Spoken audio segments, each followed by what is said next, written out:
Manchester City, d'une simple équipe de quartier fondée par une église, a un véritable empire mondial du football. On va décortiquer ensemble cette transformation absolument spectaculaire.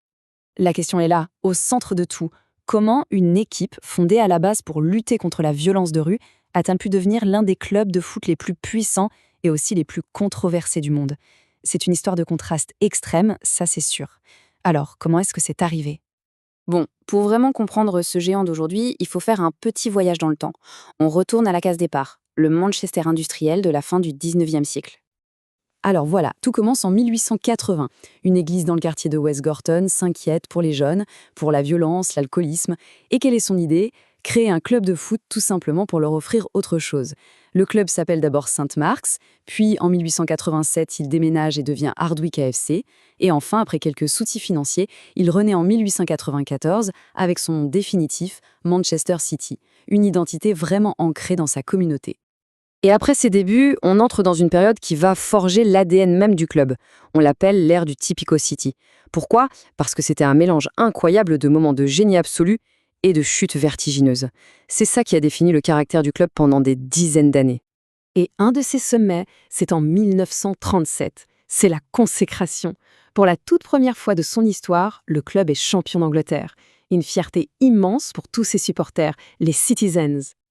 Et là, le drame. Juste après le sommet, la chute. La saison suivante, en 1938, le club est relégué. Et c'est là que ça devient complètement fou. Ils sont les seuls champions d'Angleterre de l'histoire à être relégués l'année d'après, alors qu'ils avaient marqué plus de buts que n'importe quelle autre équipe de la division. Ça, c'est la définition même du Typical City. Heureusement, il y a eu d'autres sommets. Les années 60, par exemple, c'est un véritable âge d'or. On a un duo d'entraîneurs mythiques, Joe Mercer et Malcolm Allison, et sur le terrain, une sainte trinité de joueurs légendaires, Colin Bell, Francis Lee et Mike Summerby. Avec eux, les succès s'enchaînent, le titre de champion en 68, la FA Cup en 69 et même un premier trophée européen en 1970. Mais, comme souvent avec City à l'époque, après l'âge d'or, vient la traversée du désert. Un long, très long déclin. Le point le plus bas, le fond du trou, c'est en 1998. Le club est relégué en 3e division anglaise, pour la première fois de son histoire. Un vrai cauchemar pour les supporters. Et alors qu'on les croit au fond du gouffre, tout bascule. On arrive en 2008, une année qui va changer à jamais le destin de Manchester City. Que se passe-t-il? Le rachat.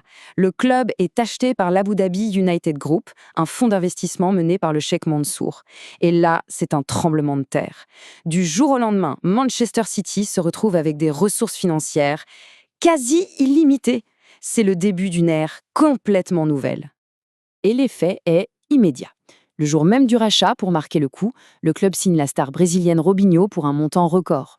En 2011, il remporte la FA Cup, mettant fin à 35 longues années sans trophée majeur. Et puis 2012, ce moment iconique, gravé dans toutes les mémoires, le but de Sergio Agüero dans les toutes dernières secondes, qui offre au club son premier titre de champion depuis 44 ans. Mais ce titre, aussi fou soit-il, n'était en fait que le début. À partir de là, le club ne va plus s'arrêter. Il va construire un véritable empire, qui va dominer le football anglais et s'imposer sur la scène européenne. Il suffit de regarder les chiffres, la comparaison est juste saisissante. Avant 2008, donc en 128 ans d'histoire, le club avait gagné 9 trophées majeurs.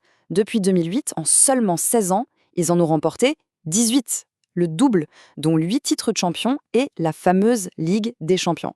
La transformation est stratosphérique. Ce qui est intéressant, c'est qu'on peut faire des parallèles fascinants entre les légendes des deux grandes époques. L'élégance et le moteur de l'équipe de 68, Colin Bell, c'est un peu le Kevin De Bruyne de l'époque. Le buteur puissant, Francis Lee, difficile de ne pas penser à Sergio Agüero. Et l'ailier combatif, Mike Summerby, on retrouve un peu de ça dans le jeu d'un Raheem Sterling. Et le symbole de cette domination absolue, c'est ce chiffre, 100, comme les 100 points atteints lors de la saison 2017-2018 sous les ordres de Pep Guardiola. C'est simple, aucune équipe dans toute l'histoire du football anglais n'avait jamais fait ça, un record absolu. Mais attention, cette ambition ne s'est pas limitée aux hommes. En 2014, le club a décidé de relancer son équipe féminine en tant que structure 100% professionnelle, et cette citation de la première capitaine, Steph Houghton, le dit très bien. Quand on lui a parlé de ce projet, de partir de zéro avec de vraies ambitions, elle n'a pas hésité une seconde. Et le résultat?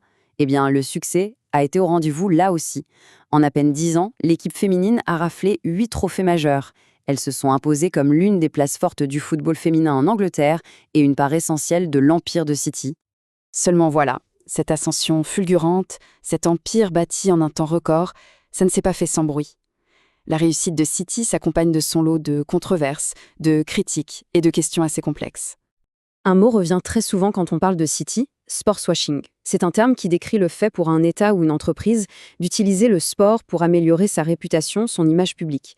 Et dans le cas de Manchester City, ce mot est souvent utilisé pour questionner les motivations derrière l'investissement. Et au cœur de tout ça, il y a ce chiffre, 115. C'est le nombre d'infractions présumées aux règles financières de la Première Ligue pour lesquelles le club est poursuivi. Des accusations que le club nie en bloc, évidemment, mais elles jettent forcément une ombre sur tous ses succès. Ce qui nous amène à la question finale. Comment l'histoire se souviendra-t-elle de Manchester City ? Est-ce que ce sera comme l'exemple d'un succès sportif incroyable, une transformation visionnaire ? Ou, au contraire, est-ce que ce sera le symbole des dérives financières du football moderne ? Succès ou scandale, c'est ce qui définira, au final, l'héritage de ce club hors norme.